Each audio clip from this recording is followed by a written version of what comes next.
Alors bonjour.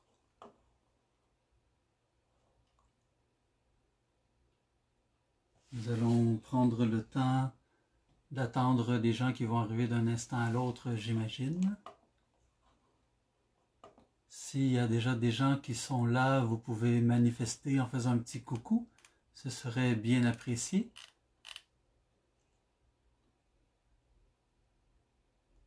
En tout cas, je viens de voir des petites choses qui s'allument.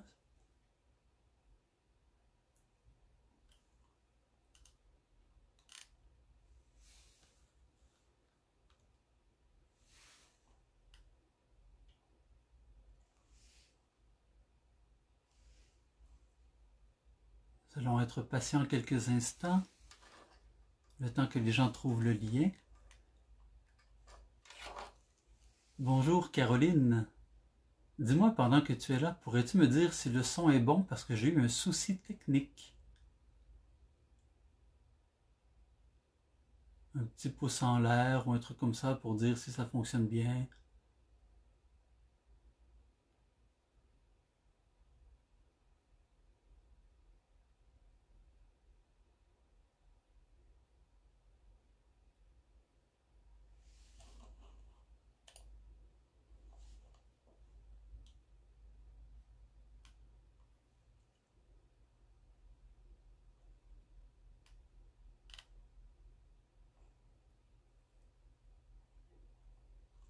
J'essaie de voir si je sais avoir accès aux commentaires.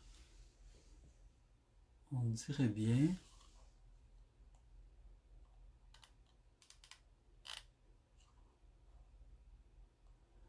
Voilà.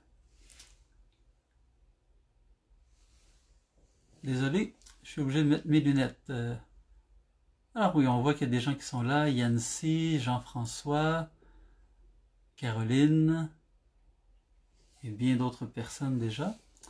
Alors, bienvenue à tous et à toutes. Je vais prendre le temps de peut-être présenter un petit peu le déroulement de la soirée. Ça va pas être très compliqué. Et puis ensuite, on va plonger ensemble dans le texte. Mais déjà au début, je tiens à m'excuser. J'avais prévu quelque chose de quand même assez interactif avec des questions, des sondages pour pouvoir avoir des retours. Et malheureusement, la caméra de mon ordinateur a décidé que c'était ce soir qu'elle faisait défaut. Alors présentement, je vous parle à partir de mon téléphone. Alors, j'aurai pas la même interaction que j'aurais souhaité, mais je pense qu'on va être capable de passer une belle soirée quand même ensemble. Alors, tout simplement, comment ça va se dérouler? Alors, on va prendre le temps de lire ensemble le texte du premier signe de Cana dans l'évangile de Jean, 1, Jean 2, les versets 1 à 12. Ensuite, je proposerai une réflexion, une méditation, et tout au long, je vous invite à écrire des commentaires, des questionnements.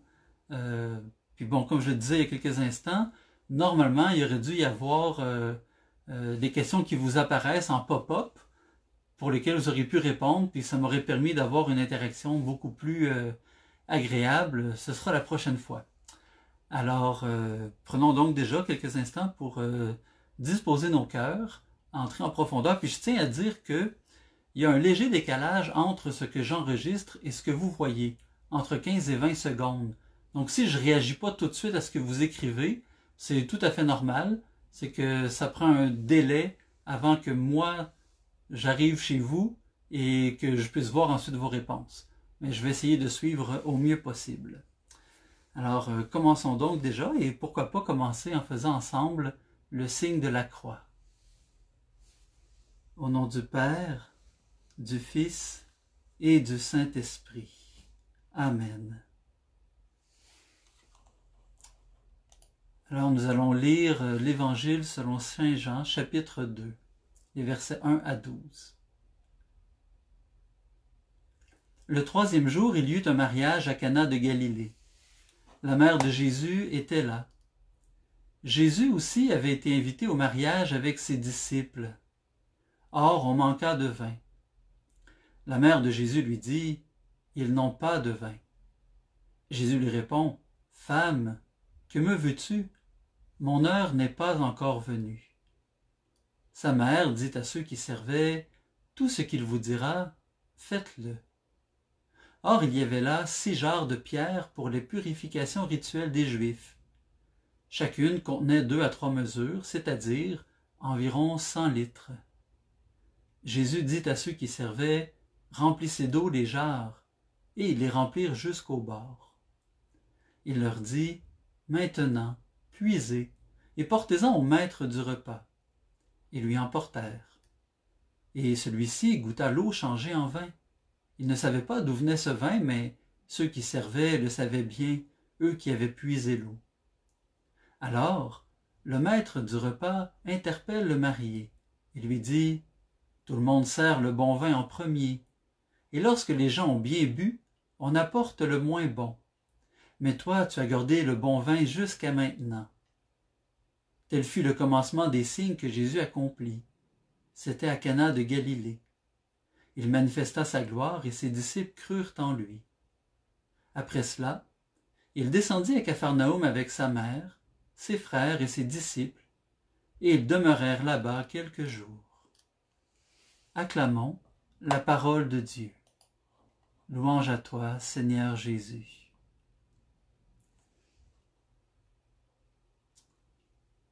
Alors, à travers le texte que nous venons d'entendre, je me permets quelques petites réflexions. Et vous allez voir en filigrane, derrière, vous allez constater qu'il y a une réflexion à partir des 7 sacrements, les 7 sacrements de l'Église. Alors,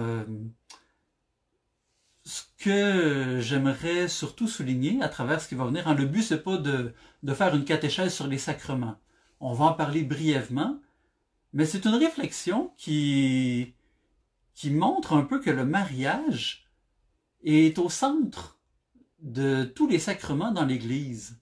Bon, honnêtement, je pense pas que c'était l'intention de l'évangéliste Jean de parler des 7 sacrements dans ce texte-là.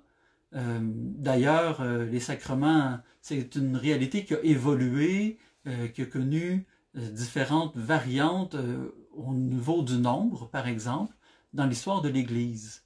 Aujourd'hui, à l'heure actuelle où on se parle, l'Église catholique reconnaît qu'il y a 7 sacrements. On y reviendra un petit peu plus tard. Hein?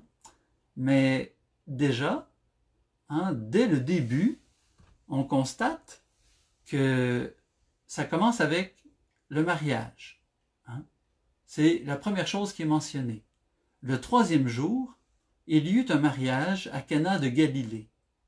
Donc on pose directement le mariage avant même de planter les personnages, de planter le décor, avant même de mettre quoi que ce soit. La première chose qu'on dit, qu'on souligne, il y avait un mariage. La deuxième chose qu'on pose, c'est la notion de famille. La mère de Jésus était là. Jean prend le temps de placer Marie spécifiquement dans son rôle de mère. Il aurait pu la présenter autrement, mais son choix, c'est de dire « la mère de Jésus était là ». Et on sait que la famille, c'est évidemment un fruit du mariage. Donc, on a d'ailleurs, à la toute fin de l'évangile qu'on a lu aujourd'hui, après cela, Jésus descendit à Capharnaüm avec sa mère, ses frères, ses disciples. Donc, il y a vraiment toute la thématique de la famille qui est au cœur de cela. Qu'est-ce qui suit donc après? On parle d'une certaine manière du baptême. Jésus aussi avait été invité au mariage avec ses disciples. Alors, qui sont-ils ces disciples-là? On est au tout début de la vie publique de Jésus. Il vient à peine de commencer son ministère dans l'évangile de Jean, et il a déjà rencontré André et Pierre, Philippe, Nathanaël, et puis vraisemblablement Jacques et Jean. Donc, il est déjà avec 6 disciples qui accompagnent Jésus. Et s'ils sont invités, c'est clairement parce qu'ils sont les disciples de Jésus. Alors, on pourrait dire en quelque sorte que c'est leur première sortie officielle comme disciples. On pourrait dire que c'est leur baptême de disciples. Ensuite, l'autre sacrement dont on parle, qui suit pas longtemps après, c'est celui du pardon. Il y avait là 6 jarres de pierre pour les purifications rituelles des Juifs.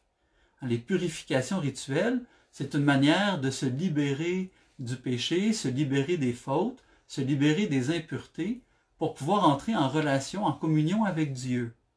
Alors, quand on suit le déroulement chronologique, comment Jean le rapporte, donc on fait mention du mariage et de la famille, ensuite on parle d'une certaine manière du baptême. Je dis, ce n'est pas une grande réflexion théologique, c'est plus une méditation personnelle que je vous partage. Donc ensuite le pardon, vient ensuite la question du sacrement de l'ordre. Ça veut dire le sacerdoce, être prêtre. Jésus dit à ceux qui servaient, remplissez d'eau ces jarres et maintenant puisez-en et portez-en au maître du repas. Donc Jésus agit à titre de prêtre, c'est-à-dire celui qui a pour le rôle de veiller à la sanctification, à la sainteté, à la prière, à la communion des gens avec Dieu et entre eux pour former un corps, une église. Et puis on parle de l'Eucharistie ensuite, avec le maître du repas qui goûte l'eau qui a été changée en vin. C'est facile de faire le lien entre l'Eucharistie et l'eau changée en vin. C'est un des grands signes. Et puis ensuite, on peut voir dans la suite quelque chose qui pourrait se ressembler à la confirmation. Il manifesta sa gloire et ses disciples crurent en lui. Les disciples croient en Jésus. À partir du moment où ils voient l'action que Jésus a posée, ils ont entendu ses paroles, ils ont vu quelque chose de concret se réaliser qui leur permet de reconnaître le royaume de Dieu. Alors ils peuvent croire en lui. Et finalement, si on veut tirer encore un petit peu l'analogie des sacrements à travers ce texte-là, on pourrait parler du sacrement des malades qui vient un peu plus tard, non pas dans le texte qu'on a cité, mais vraiment quelques chapitres plus loin, dans Jean 4, dans le second signe qui se passe à Cana aussi, qui est la guérison du fils du fonctionnaire royal. Mais bon, on y reviendra un peu plus tard. Le but donc, je dis, c'est pas de parler tant des sacrements que de montrer que la famille, le mariage, la vie concrète de chaque jour est placée en tout début de ce récit-là. Et à travers ce récit, on passe à travers tout ce qui fait la vie sacramentelle de l'Église et on comprend d'une certaine manière que ces sacrements-là sont profondément ancrés dans la vie de tous les jours. Pourquoi je dis ça? Parce que à travers ce qu'on lit, on a des gens qui sont invités par un couple qui se marie. Il y a des gens qui sont au travail, un maître du repas, des serviteurs. Donc, ils font leur travail. Ils sont à la job, comme on pourrait dire. Il y a des gens qui sont de la famille, qui habitent sur place et qui reçoivent des gens. Il y a des invités. Dans les invités, il y a Marie. Dans les invités, il y a Jésus. Il y a les disciples de Jésus et bien d'autres personnes. Et quand on connaît un petit peu la culture juive de l'époque, on peut imaginer facilement qu'il y avait aussi beaucoup de gens du voisinage qui étaient là. Un mariage juif à l'époque se passait sur plusieurs jours. On célébrait, on fêtait, on dansait, il y avait plusieurs repas qui étaient organisés. Donc c'était quelque chose qui s'inscrivait vraiment dans la vie du quartier et qui faisait toute une ambiance et qui en même temps permettait aux gens d'avoir leur quotidien et de pouvoir participer, quand il y avait le temps, à cette grande fête du mariage. Donc, on a quelque chose qui nous dit que le mariage, qui est le premier nommé, devient, d'une certaine manière, la source de tous les autres sacrements. D'ailleurs, s'il n'y avait pas de mariage, s'il n'y avait pas de couple qui s'unissent, est-ce qu'il y aurait des enfants à baptiser? Je ne pense pas. S'il n'y avait pas d'enfants, qui on nourrirait de l'Eucharistie? Qui on pardonnerait de ses péchés? Qui on guérirait de ses maladies? Qui on pourrait ordonner prêtre si la famille n'était pas là pour nourrir la foi de ses enfants d'abord? Donc, je trouve que la thématique de la famille encadre bien le récit de Jean. Et la famille, non pas dans son sens large et philosophique, mais dans son très concret, dans la réalité de la vie de chaque jour, dans des gestes, dans des paroles qui transforment la vie de chaque jour, dans la vie humaine. Donc, voilà, en regardant un peu ça, on peut voir pour ceux qui sont comme moi puis qui aiment parfois les schémas, on peut voir que au tout début et à la fin, on a le mariage, le sacrement des malades. Ensuite, on a le baptême et la confirmation. On fait appel au pardon et ensuite à la confirmation et à l'Eucharistie. Et au centre, on a le sacerdoce, le prêtre. Et le prêtre, s'il est au centre, à mon sens, ce n'est pas parce qu'il est le cœur et que tout doit dépendre de lui, mais bien parce qu'il est le serviteur de toutes ces réalités. Il est là pour aider chacune de ces réalités à donner fruit, à donner la vie, à être fécond. Donc, au-delà de la vie sacramentelle, qu'est-ce qu'il y a dans le texte qu'on voit aujourd'hui? Il y a d'abord une mère et son fils. Il y a un enseignant, Jésus, avec ses disciples. Il y a des gens qui sont venus pour faire la fête, les gens qui sont au travail, des mariés, des amis, le voisinage. Donc, il y a la vie, une vie qui circule. C'est la vie de tous les jours dans des gestes simples, concrets, qui est au cœur même de la vie de l'Église. L'Église, c'est donc pas juste l'affaire des prêtres, c'est pas l'affaire des bonnes sœurs. L'Église, c'est pas seulement qu'est-ce qui se passe à Rome, au Vatican. L'Église, elle est partout où il y a un baptisé. L'Église est partout où est-ce qu'on est. Qu'est-ce que ça veut dire? Et j'entre dans le concret. Ça, c'était mon introduction un petit peu plus, pas philosophique, mais un petit peu plus théorique. Entrons dans le concret maintenant. En période de confinement, comme on vit actuellement, on sait que les bâtiments de l'Église sont fermés. On ne peut pas célébrer les sacrements comme on pourrait en avoir l'habitude. Hein, les bâtiments sont fermés et on pourrait se poser la question, est-ce que ça veut dire qu'on ne peut plus pratiquer notre foi? Donc, si on ne peut pas pratiquer notre foi, ça veut dire qu'on est tous des catholiques non pratiquants. Et ça me fait rire de dire ça, hein? Parce que on associe souvent le fait d'être pratiquant au fait de participer ou non à la messe ou de prier à l'église. Mais en réalité, pratiquer sa foi, c'est pas juste une question de sacrement, ça en fait partie. Mais être pratiquant, je dirais que ça repose sur 4 axes.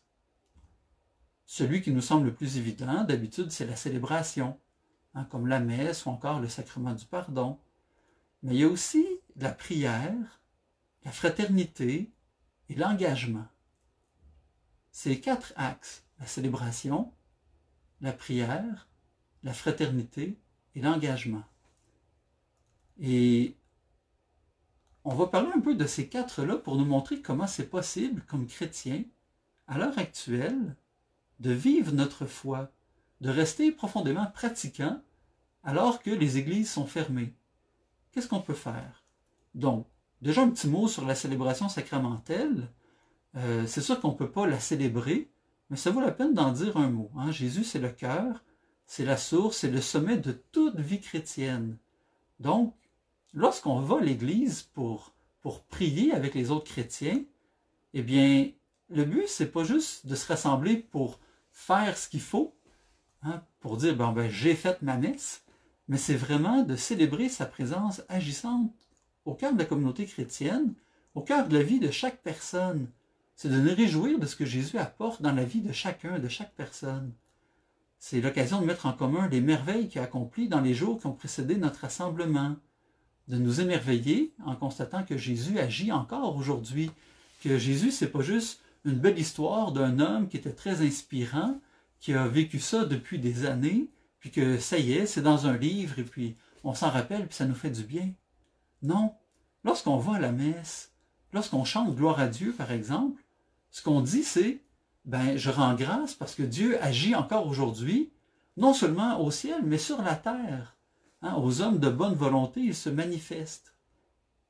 Et une habitude dans ma communauté, moi je suis membre de la famille Marie-Jeunesse, on aime bien à l'occasion de prendre le temps de partager ensemble la gloire de Dieu. C'est-à-dire de prendre le temps de témoigner de comment on a vu Dieu agir dans nos vies. Qu'est-ce qu'il a fait de bon dans les derniers jours, dans les dernières semaines, et qui nous montre qu'il est encore vivant, agissant, et qu'il transforme concrètement notre vie de chaque jour. Et le fait de se partager ça dans le cadre d'une célébration, ça nous permet de voir cette vie de Dieu, cette action puissante, et de donner sens aussi à la célébration.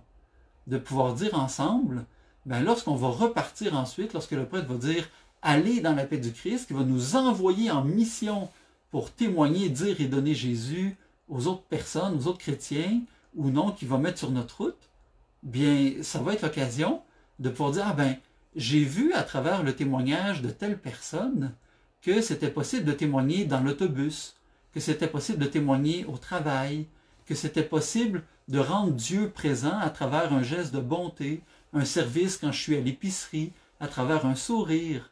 Des gestes simples, mais qui peuvent complètement bouleverser, transformer, changer la vie des gens. Donc, célébrer les sacrements ne prend sens que parce qu'il y a une vie en dehors du sacrement. Le sacrement, c'est un lien très concret, très sensible, qui passe par nos sens, la vue, l'ouïe, par l'odorat avec l'encens, par exemple, par le goûter lorsqu'on communie au corps de Jésus ou qu'on communie à la coupe, au sang, lorsqu'on se serre la main pour se souhaiter la paix, bon, sauf dans les périodes actuelles de confinement. Donc, on a vraiment une occasion de dire que le sacrement prend son sens, ses racines dans ma vie de chaque jour. Et c'est ma vie de chaque jour qui devient la matière qui permet au sacrement de porter du fruit.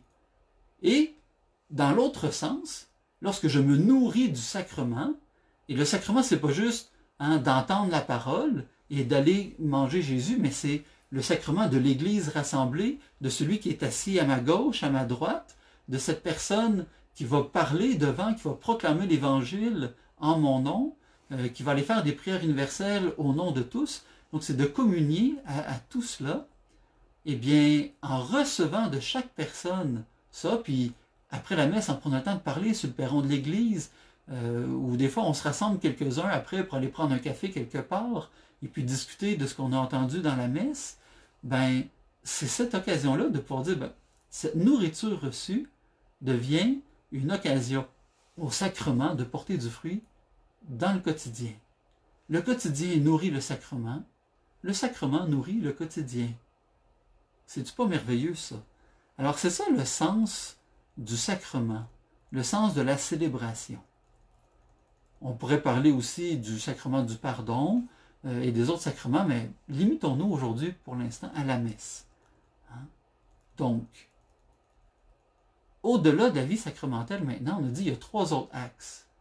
La prière, la fraternité et l'engagement. Et ceux-là, on n'a pas besoin d'être dans une église pour pouvoir les vivre. Au contraire, c'est un peu la matière dont on vient de parler qui va être célébrée dans le sacrement. D'abord, la prière. Il y a plusieurs manières de prier et certaines personnes le font de différentes manières. Par exemple, il y en a qui vont simplement penser affectueusement à Dieu. Il y en a qui vont offrir leur travail en début de journée. Il y a des personnes qui vont prier en lisant la Bible et puis en la laissant circuler à l'intérieur d'eux. Il y a des gens qui vont prier le chapelet en voiture, par exemple. D'autres encore vont chanter les louanges de Dieu. Il y a même des gens qui prient en dansant. Donc, il n'y a pas vraiment de limite à la prière, sinon que notre imagination. Prier, c'est d'être en relation à Dieu. La prière signifie surtout prendre un temps d'arrêt pour réserver ce temps exclusivement pour Dieu. Ne rien faire d'autre que de lui consacrer du temps pour lui dire « Seigneur, t'es plus important que ce que je fais. » Ce qui est important dans le fond, c'est pas tant ce que je fais que qui et comment. Qui est avec moi quand je le fais et comment je le fais, pour quelle raison. Un peu à la manière du jeûne. Quand on jeûne, on dit à Dieu, ben, Seigneur, tu as plus de valeur à mes yeux que du chocolat, par exemple. Puis c'est pas peu dire, pour certaines personnes, le chocolat, c'est presque après l'Évangile. Il y en a qui, pas de chocolat, ils ont de la misère à vivre. Là. Jeûner, c'est de dire, il y a quelque chose de plus important. Je t'accorde du temps que j'accorderais à autre chose. Je te donne plus d'importance que ce que j'accorderais à autre chose. Eh bien, la prière, c'est un peu comme jeûner de l'efficacité, de la rentabilité du temps. On est habitué à utiliser notre temps pour faire des choses rentables, des choses efficaces qui donnent du produit. Prier, c'est rien faire de rentable en apparence. C'est de consacrer du temps à l'amour, un amour gratuit. Et prier, ça peut nous enseigner aussi la gratuité des relations dans notre couple. Accepter des fois de prendre du temps avec l'autre sans faire quelque chose d'utile.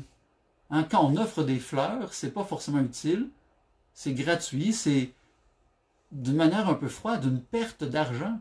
Gaspiller de l'argent pour des fleurs qu'on a coupées puis qui vont faner dans quelques jours. Mais la personne qui les reçoit, ce qu'elle reçoit, c'est « OK, tu as sacrifié du temps de ta vie pour travailler, pour ramasser cet argent-là. Cet argent-là, tu l'as dépensé pour quelque chose qui ne va pas durer, mais qui crée chez moi une attention extraordinaire. » La prière, c'est offrir des fleurs à Dieu, c'est se présenter comme une fleur à Dieu. Moi, je trouve ça magnifique. Quelques exemples de prière, ça peut être par exemple de prendre quelques instants avant un repas pour le bénir. Ça veut dire qu'on retarde le début du repas pour dire à Dieu, bien, au-delà de manger, j'ai envie de me nourrir de toi, de me nourrir de la relation que je peux avoir avec les gens qui sont autour de la table. Ou si je mange seul, parce que ça peut arriver aussi, mais de faire de ce temps une occasion aussi d'alimenter non seulement mon corps pour mieux te servir, pour avoir des forces, mais aussi mon intelligence, mon âme, mon cœur. Ça peut être prier dans sa chambre avant de se coucher, pour remercier Dieu, ou encore pour lui confier des soucis de ce qu'on pourrait avoir pour notre journée du lendemain. Ça peut être intercéder pour une personne, pour une situation, ou encore dire à Dieu combien il est bon de vivre en sa présence, ou simplement lui dire qu'il est beau et qu'on l'aime. Personnellement, un jour, j'ai pris conscience est constitué de 96 quarts d'heure. Si on coupe la journée en 15 minutes, il y en a 96. Donc, on pourrait dire que 15 minutes représentent plus ou moins 1% d'une journée.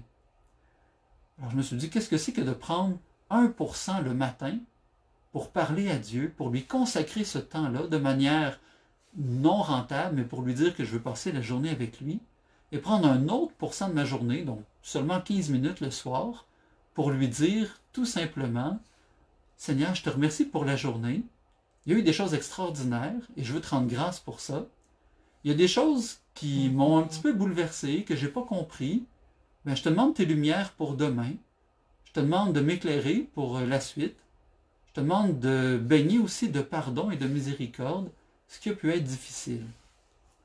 Donc, on pourrait dire qu'il y a 4 grandes familles de prières.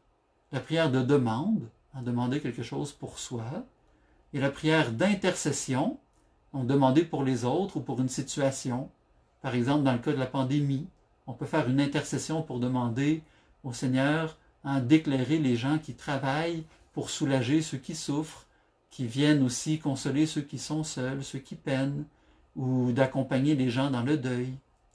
Il peut y avoir la prière d'action de grâce comme 3e forme, qui est une prière pour remercier pour un bienfait qu'on a reçu de Dieu, pour son action, et qui souvent va passer à travers une autre personne de notre entourage.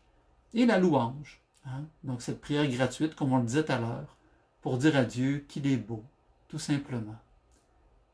Donc, dans l'épisode de Cana, on voit par exemple Marie qui fait une prière d'intercession.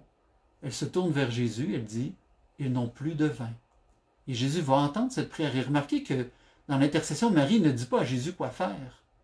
Elle intercède « Ils n'ont plus de vin » en ouvrant toutes les portes.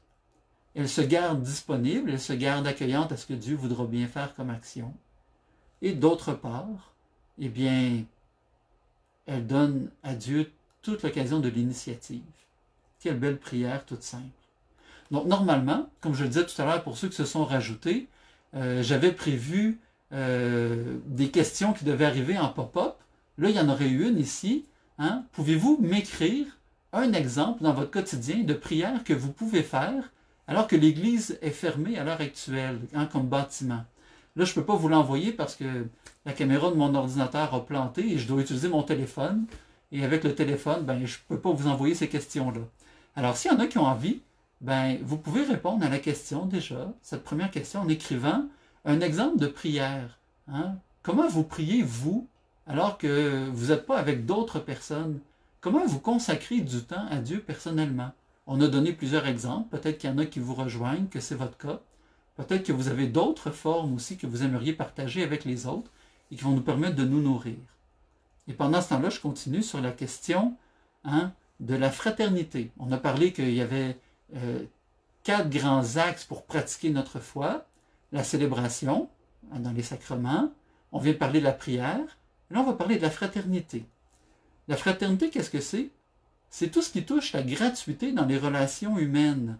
C'est l'attention à l'autre, le souci du détail dans les rapports qu'on entretient, la délicatesse dans la manière dont on veut manifester l'affection qu'on nous porte les uns aux autres.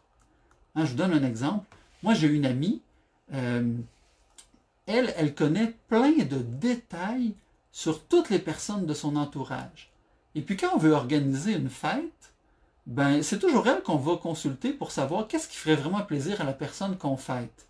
Hein, ça peut être par exemple, ah ben cette personne-là, là, son repas préféré c'est telle chose. Ou ah, si vous voulez faire une délicatesse, sa couleur préférée c'est cette couleur-là. Ou encore, telle chanson, ça lui rappelle tellement un beau souvenir, un bel événement qu'elle a vécu, vous pourriez faire jouer cette chanson-là pendant qu'on la célèbre. Ou encore, ben vous savez, elle a beaucoup d'affection pour telle personne, mais cette personne-là ne peut pas se déplacer pour la fête. Peut-être que si vous demandiez à cette personne-là d'écrire un courriel, ben vous pourriez lire le courriel au nom de la personne, ça lui ferait vraiment plaisir. Donc vous voyez que la fraternité nous rend attentifs. La fraternité nous permet de goûter, de savourer différentes choses en pensant aux gens qu'on aime. Je vous donne un autre exemple. Moi, il y a quelques années, j'aimais pas du tout, mais pas du tout, le son du violon. C'était quelque chose qui était strident pour moi. Et puis, en vivant en communauté, il y avait des gens qui jouaient du violon dans la communauté. Et puis, à un moment donné, en parlant avec ces personnes-là, ça a été l'occasion de demander, qu'est-ce qui vous fait tant plaisir comme son dans le violon? Et puis, ils m'ont ouvert un peu leur sensibilité. Et puis, je me suis surpris quelques années plus tard à être en voiture et puis à mettre du classique où il y avait du violon, puis à apprécier en pensant à ces personnes-là. Ah, un tel aimerait ça. Ah oui, puis là, je vivais des émotions que j'aurais jamais pensé vivre parce que, la personne m'avait dit que, elle, ça lui faisait vivre des émotions parce que ça touchait à telle sensibilité. Elle s'imaginait telle chose pendant que la musique du violon jouait. Et là, je me rendais compte que moi aussi, j'avais développé ça. Alors, la fraternité est quelque chose qui nous ouvre à la saveur du monde, qui nous ouvre à tous ces petits détails qui nous échapperaient, qui touchent à la notion de gratuité et qui nous permettent d'entrer en relation avec les autres et de pouvoir apprécier non seulement la présence des autres, mais aussi d'apprécier, quand ils ne sont pas là, des situations, des événements, des choses qui passent par nos sens concrets et qui viennent donner de la profondeur, qui viennent donner de la saveur des fois à des choses qui pourraient être ennuyantes. Je pense par exemple à mon père. Mon père est un homme qui un jour m'a partagé sa vision du travail. Puis comment travailler pour lui, travailler en industrie, dans une shop, un travail bien simple, mais lui, ça le faisait vivre profondément, pour plusieurs raisons. Notamment, pour lui, c'était une manière d'aimer sa famille, de contribuer au bien-être de sa famille, d'assurer que tous puissent avoir ce qu'il faut, que je puisse aller à l'école, avoir des vêtements, manger, que ma sœur puisse avoir des loisirs, des sorties. Donc, d'avoir une vie qui soit décente. Et à travers ça, je me suis rendu compte un jour que je faisais des tâches plus routinières qui m'ennuyaient, mais en pensant à mon père, ça m'a permis d'apprécier puis de mettre du cœur à l'ouvrage. Donc, c'est venu transformer ma vision du quotidien, ma vision des choses apparemment simples et banales, et c'est devenu une occasion de penser à mon père, de l'aimer, puis c'est devenu une occasion aussi de mettre de l'amour dans des choses qui n'étaient pas naturellement pleines d'amour pour moi. Donc, en chrétien, la fraternité, ça signifie aussi que toute personne est aimée de Dieu et qu'il fait de nous les membres d'une même famille. Des fois, je j'ai pas forcément d'affinité avec quelqu'un, mais j'ai un point commun au moins avec tout être humain. Il est créé par Dieu et aimé par Dieu. Et juste pour cette raison-là, il y a une raison de créer un lien de fraternité. Une raison d'entrer dans la communion à la dignité de fille, de fils de Dieu, de la personne qui est devant moi. Donc, pratiquer la fraternité, c'est de savoir m'ouvrir aux gens qui sont dans mon entourage. Et ça peut se faire des fois même avec des gens qui peuvent des fois me rebuter, où j'ai pas forcément envie de m'approcher d'eux de premier abord. Des gens, comme disait l'abbé Christian Beaulieu, qui se présentent à moi comme des cadeaux mal emballés. Des cadeaux mal emballés, ça veut dire que c'est un trésor merveilleux qui est devant moi. C'est quelqu'un qui a une dignité extraordinaire, qui est appelé à partager l'éternité avec Dieu et donc avec moi, mais pour l'instant, elle l'a peut-être oublié, a peut-être des blessures, des souffrances qui font que son visage est terne, qu'elle n'est plus capable de sourire. Peut-être qu'elle a été trahie dans l'amour, cette personne-là, et qu'elle n'est plus capable de prendre les chemins de l'amour. Et si moi, j'ose croire dans la fraternité chrétienne que cette personne-là a déjà été aimée par Dieu, qu'elle est encore aimée par Dieu, et qu'elle a besoin de quelqu'un pour lui rappeler, eh bien, je peux être cette personne qui va donner des mains, un cœur, une oreille à Dieu pour m'approcher de cette personne et que Dieu puisse venir retoucher son cœur et le ramener à sa dignité d'enfant de Dieu. Dans l'épisode de Cana, on voit que le maître du repas est touché parce que, il va dire, mon ami, tout le monde sert le bon vin en premier. Puis quand le monde est un peu chaud d'ail, que le monde a un peu bu, on n'a plus trop le sens des papilles aiguisées, ben là on sort le moins bon vin. Mais toi, tu as gardé le bon vin jusqu'à maintenant. Et rappelons-nous, la fête d'un mariage, c'est pas quelques heures, puis à 3 heures du matin, tout le monde rentre chez eux. À l'époque, un mariage, c'est sur plusieurs jours. C'est-à-dire qu'il y a des invités qui arrivent et qui partent. Donc, Jésus s'assure que tout le monde puisse avoir du bon vin, peu importe qu'il arrive au début de la fête, à la fin ou au milieu, qu'il vienne ou qu'il reparte. Donc, on revient aux 4 axes de la pratique de la foi. Le premier, la célébration sacramentelle. Le deuxième, la prière. Et j'ai vu qu'il y a beaucoup de commentaires qui sont allés. On y reviendra tout à l'heure. Là, on vient de parler de la fraternité. Il y a une autre question qui devait vous arriver en pop-up. Donc, je vous la pose comme ça en live. À travers tout ce qu'on vient de dire au niveau de la fraternité, qu'est-ce qui vous touche? Qu'est-ce qui vous rejoint du sens de la fraternité? Et surtout, on est en période de confinement. On a peut-être moins de contact avec les gens. Alors on peut user de notre imagination, de notre intelligence, de notre créativité de filles, de fils de Dieu pour vivre de cette fraternité-là. Quels sont les moyens qui sont à votre disposition, à vous concrètement? Je ne vous demande pas des moyens larges. Ah oui, on pourrait faire des chaînes de ceci, de cela. C'est toi, personnellement. Qu'est-ce que tu peux faire au nom de la fraternité, alors que tu es probablement confiné comme moi? Je t'accueille dans mon salon aujourd'hui. Qu'est-ce que tu peux faire, toi, au nom de la fraternité chrétienne, pour permettre à des hommes, des femmes de notre temps de goûter à cette fraternité-là? J'en arrive maintenant à le quatrième axe de la pratique de la foi, qui est l'engagement. Je vais en parler moins longuement, parce que d'une certaine manière, on en a parlé à travers les autres. Mais je dirais que l'engagement, c'est pas pour gagner le ciel, parce qu'on a déjà entendu ça. C'était une manière de voir la foi à l'époque. Il fallait faire des bonnes œuvres, il fallait être un bon chrétien, avoir une bonne pratique pour mériter le paradis. C'est ce que disait la chanson d'ailleurs. Pour mériter le paradis. Bon, vous voyez que je ne suis pas un grand chanteur, là. Donc, le paradis, ça ne se mérite pas. Jésus nous l'a déjà obtenu. Pourquoi est-ce qu'on s'engage alors, puisque nos œuvres ne changent pas le fait qu'on a accès ou non au paradis? Eh bien, si on le fait, je dirais que c'est surtout pour manifester qu'on l'a reçu, pour donner envie aux gens de notre entourage de pouvoir vivre déjà du paradis. Le paradis, c'est pas quelque chose qui arrive à la fin de nos jours. C'est une manière de vivre. Le paradis, c'est un cheminement. Le paradis, le ciel, c'est une manière d'être en relation avec Dieu, avec les autres, et d'être en contact aussi avec toute la vie intérieure et invisible qui nous anime, qui est tout aussi réelle que la vie concrète. Vivre du ciel. L'engagement, c'est de permettre au ciel d'être visible dans notre monde. L'engagement, c'est de permettre surtout au ciel non seulement d'être visible, mais de pouvoir transformer le monde dans lequel on vit. C'est d'assurer la fécondité de l'Église. Hein? On pourrait dire que, dans le fond, je ne fais pas les choses pour exister, mais je fais les choses pour manifester que j'existe. Je ne fais pas les choses pour être un meilleur chrétien, je fais les choses pour manifester qu'en étant chrétien, le Seigneur me rend une meilleure personne, un meilleur humain.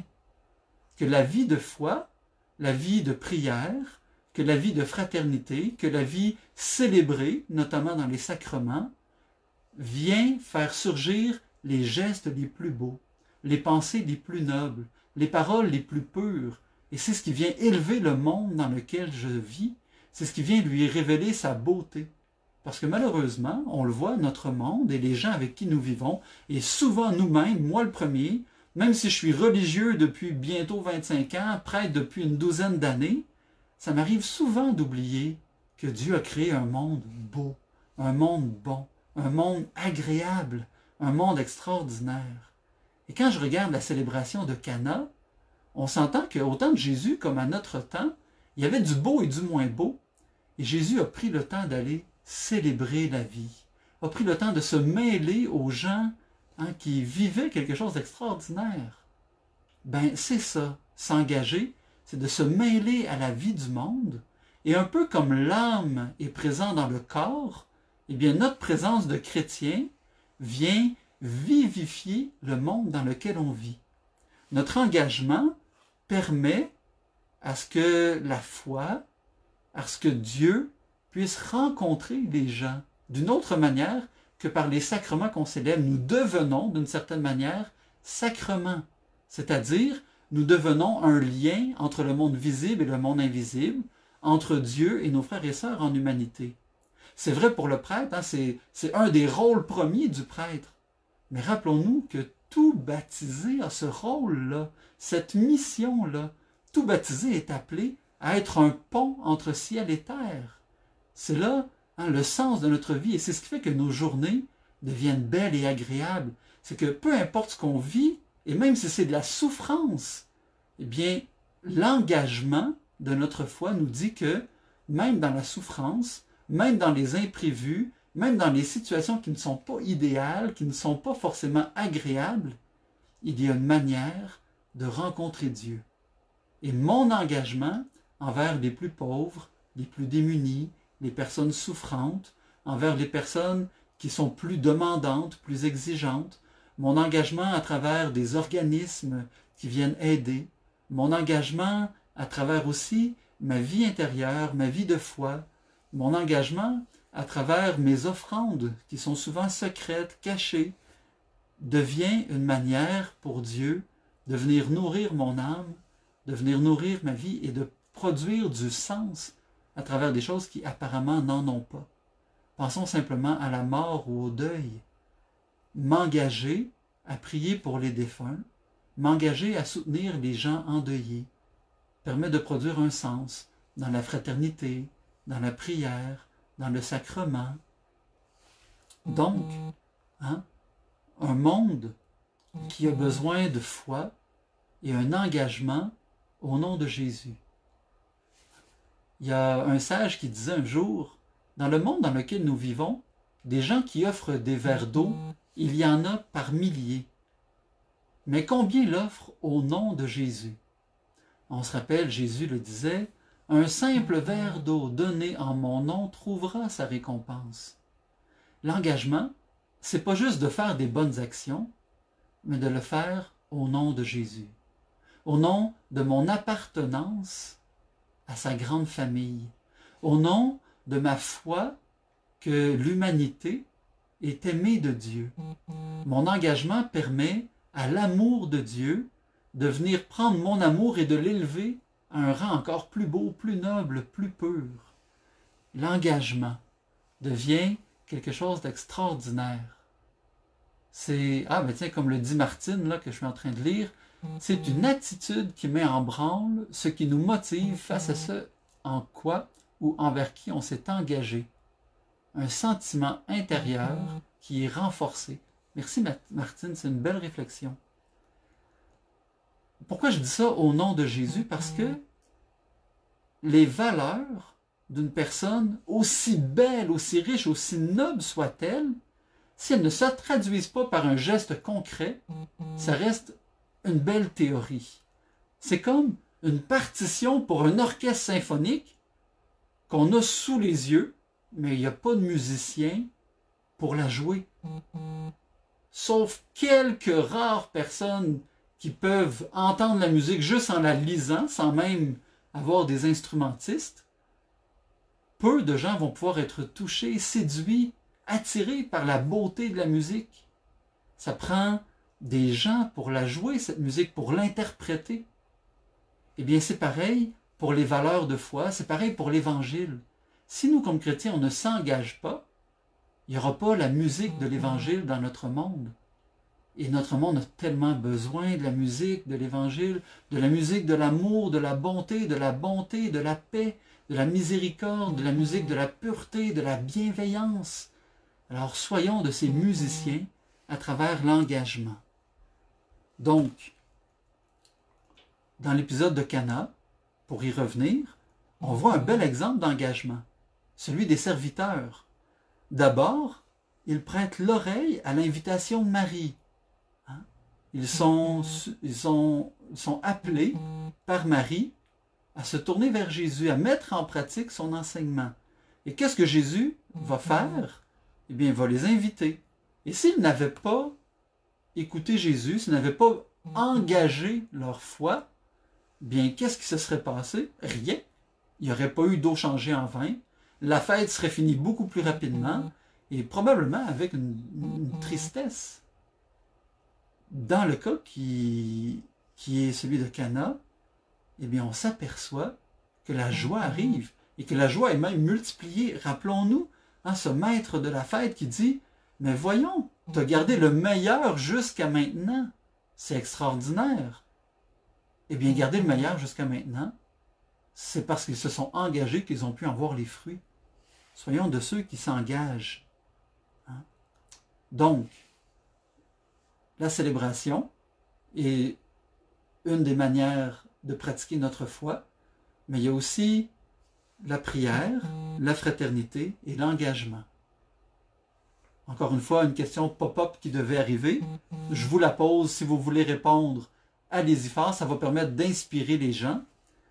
Et je rappelle que l'engagement se fait au nom de quelqu'un, au nom de Jésus.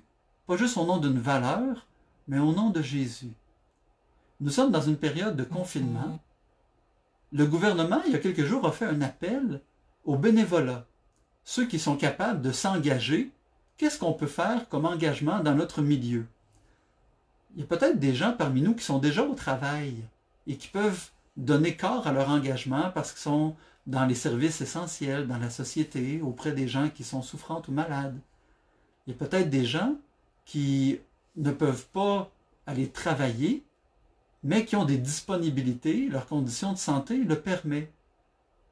Qu'est-ce que vous pouvez faire comme engagement? Il y a peut-être des gens qui ne peuvent pas sortir de chez eux, pour toutes sortes de raisons. Est-ce que ça veut dire que vous ne pouvez pas vous engager dans votre foi? Je pense pas. Comment vous pouvez engager votre foi? C'est ça la question que je vous pose. Dans cette période précise de confinement, quels sont les gestes, les paroles, les actions concrètes que vous pouvez poser pour que votre foi soit engagée? Alors, je vous laisse répondre ce que vous faites actuellement ou ce que vous aimeriez mettre en place. Et je vous donne un exemple. Moi, je suis un grand amateur de jeux de société. Je fais partie de plusieurs groupes de jeux de société, en vrai, sur Internet, sur Facebook. Je suis même administrateur d'une page de jeux de société avec quelques personnes. J'écris des chroniques pour dire, tel jeu, ça vaut la peine pour telle raison et tout ça.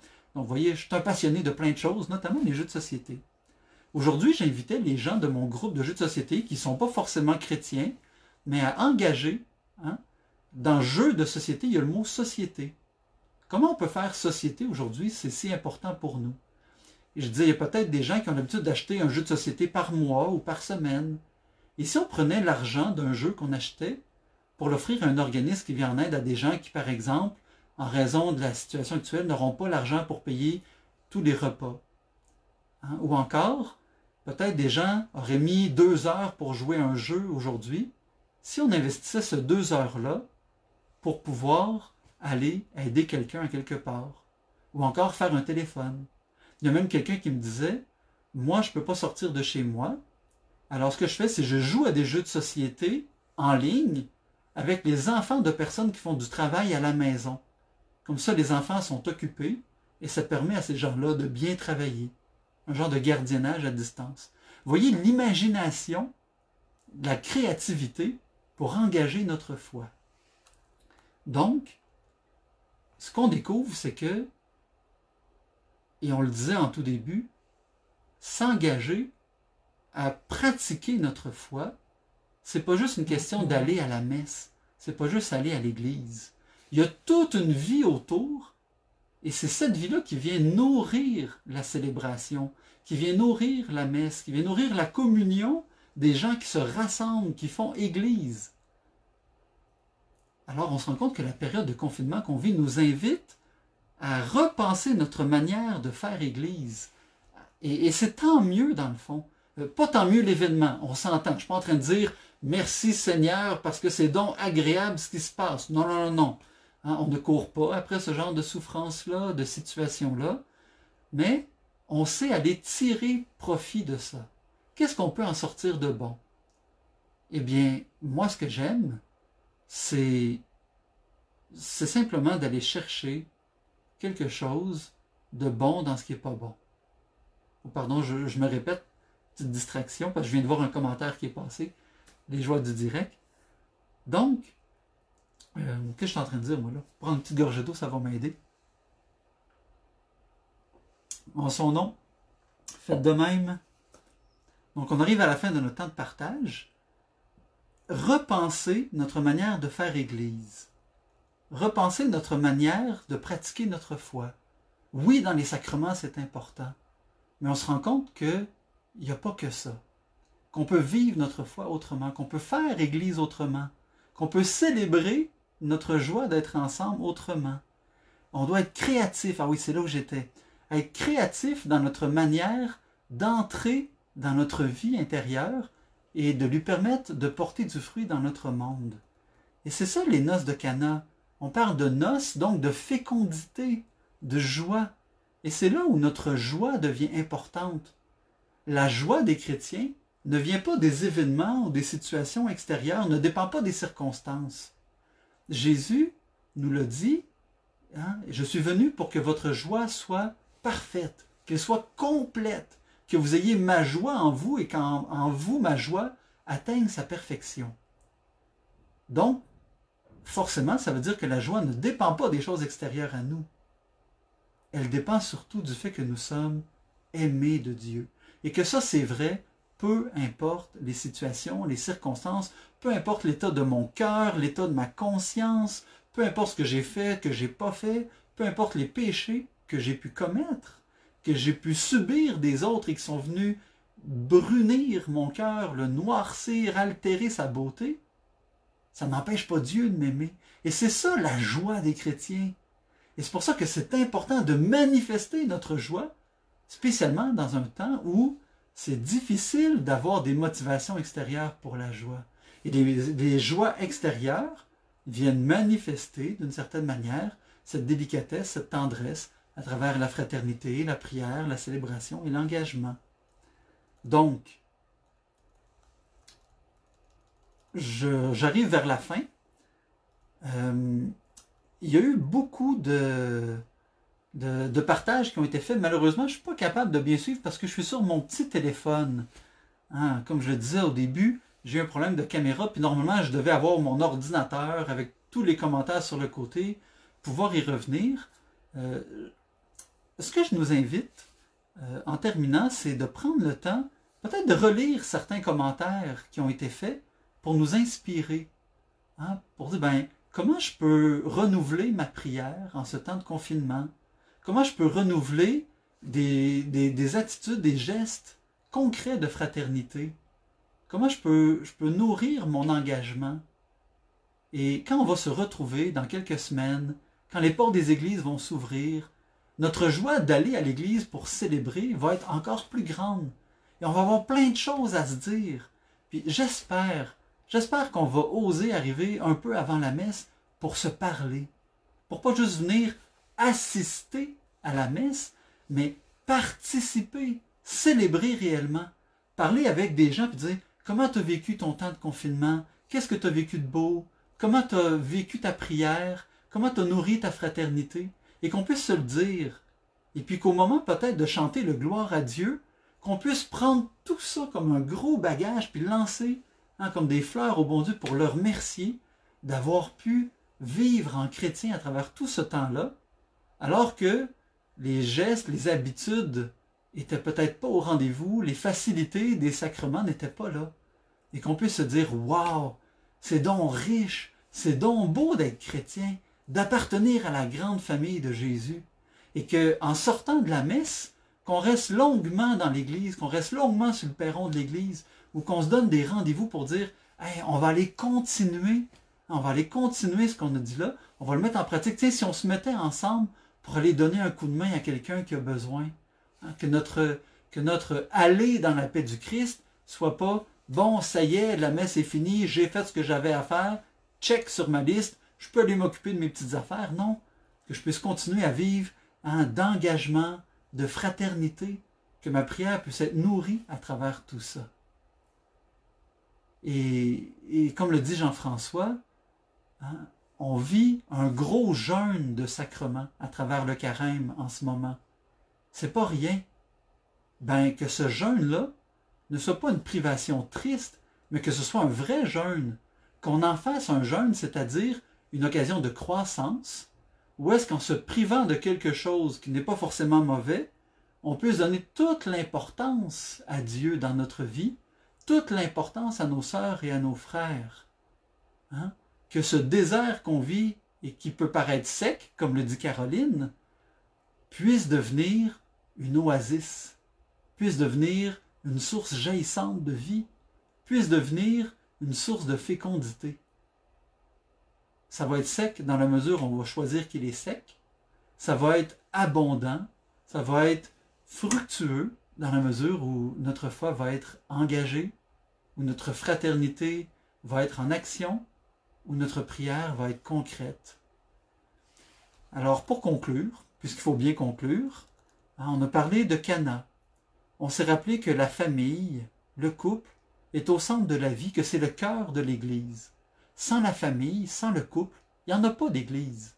Parce que c'est au cœur de la famille et du couple que se vit la vie concrète de toute personne, que ça se vit de manière signifiante.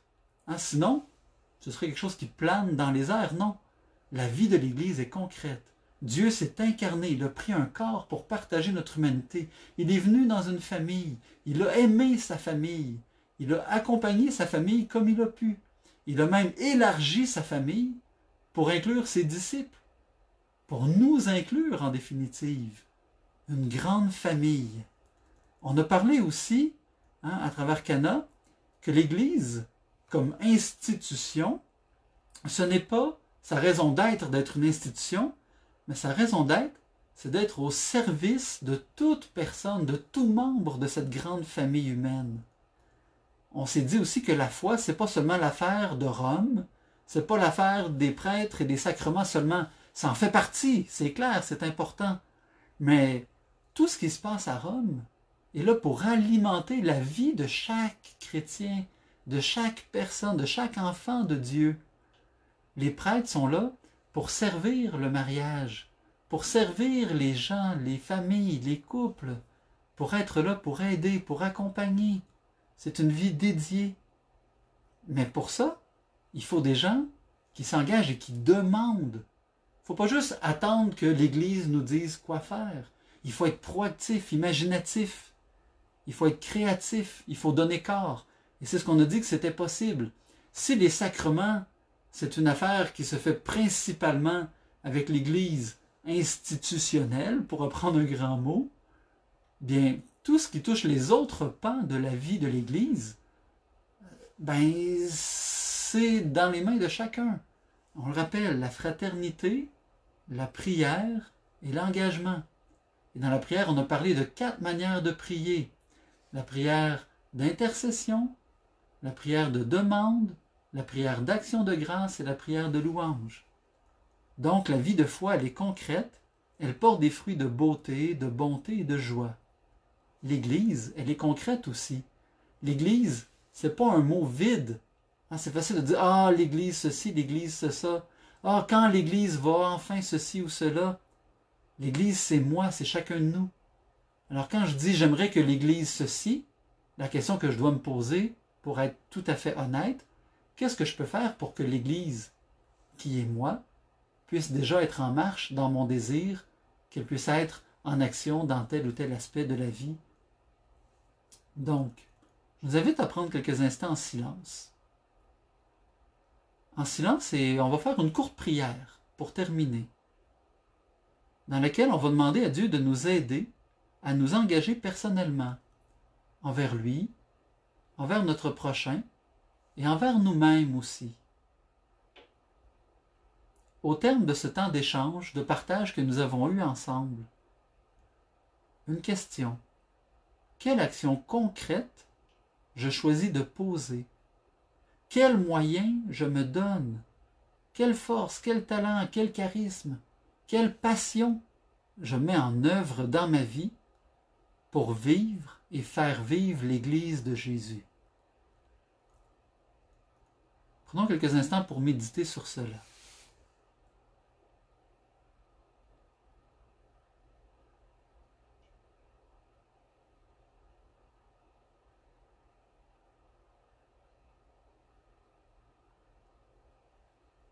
Seigneur Jésus, lorsque je regarde ce texte de Cana, je vois que si tu es invité, c'est probablement parce que Marie avait été invitée. C'est ce qu'on lit en tout cas. Marie avait été invitée. Jésus aussi avait été invité avec ses disciples. On pourrait presque entendre entre les lignes que si tu es invité, c'est parce que Marie était invitée puis que tu étais son fils. Presque invité par politesse d'une certaine manière. Une chose est sûre, c'est que tu as accepté cette invitation. Et tu ne t'imposes pas. C'est pourquoi tu désires que nous t'invitions. Toi, tu te tiens à la porte et tu attends que nous t'invitions à rentrer dans notre vie, dans notre cœur. Et lorsque je vois que Marie a été très active dans ce repas, dans cette fête, d'une certaine manière, elle a sauvé la noce en étant de celles qui allaient intercéder, elle qui avait été attentive dans la fraternité aux besoins des mariés et qui s'est engagée dans sa foi. Mais j'ai envie de la prendre comme modèle, de lui demander qu'elle puisse redire au cœur de ma vie de chaque jour, dans mon quotidien, qu'elle puisse me rappeler en murmurant à mon oreille, quand j'oublie,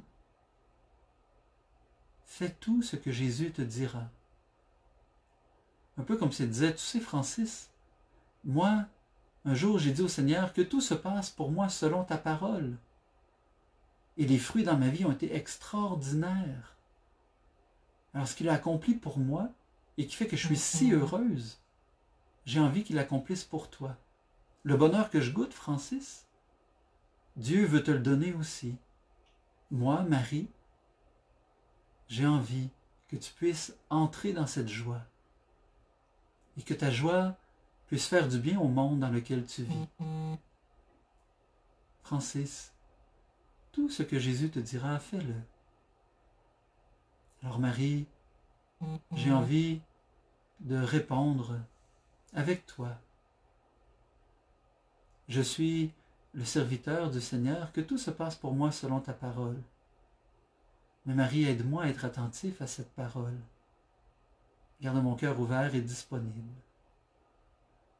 Et Marie, j'ai envie simplement de t'offrir cette belle prière dans la grande tradition de l'Église, cette salutation, pour terminer ce temps avec mes frères et mes sœurs, en direct, avec Facebook, mais peut-être d'autres qui le regarderont en différé. Que nous puissions ensemble goûter à cette joie d'être chrétiens. Et que nous puissions découvrir que le maître de la fête, c'est peut-être pas tant Jésus ou le maître du repas. C'est peut-être moi, chacun de nous comme invité, qui en répondant à cet appel, permet à la fête de prendre tout son sens. Donne-nous, Marie, à travers cette salutation, de nous rappeler que nous sommes maîtres de la fête, partout où nous sommes, toujours et en tout lieu. Réjouis-toi, Marie, comblée de grâce, le Seigneur est avec toi. Tu es bénie entre toutes les femmes, et Jésus, le fruit de tes entrailles, est béni. Sainte Marie, Mère de Dieu, prie pour nous pécheurs. Prie pour moi, pécheur, maintenant et à l'heure de notre mort. Amen. Et que le Seigneur nous accompagne, qu'il soit lui-même notre bénédiction, et qu'il fasse de nous tous des bénédictions les uns pour les autres, pour celles et ceux qui en ont le plus besoin dans notre monde, lui qui est Père, Fils et Saint-Esprit. Amen.